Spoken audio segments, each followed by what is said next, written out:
Our fourth and final inductee in the historical category are Ron and Eve White. Ron White and Eve Greening met in England and moved to Canada in 1946 and were married later that year. The couple were active members of the British Empire Motor Club in Toronto and the Vincent Owners Club. From August 1952 until June 1953, Ron and Eve White toured Europe on their Vincent motorcycle. They returned to Toronto, where Ron worked for Volks Canada and Eve was a teacher in Etobicoke.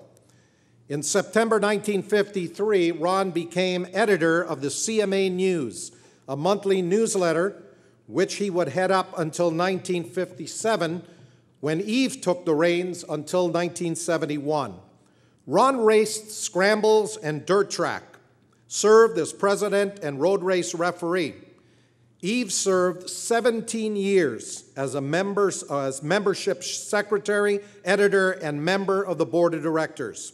She was the CMA rep on the FIM and was instrumental in Canada getting the 1967 Canadian Grand Prix at Mosport during this country's centennial year.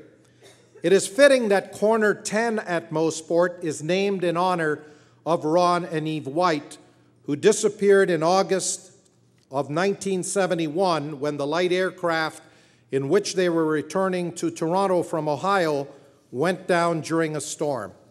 Ron and Eve White will always be remembered for their unselfish dedication to the sport of motorcycling. The couple was inducted into the Canadian Motorsports Hall of Fame in 1995.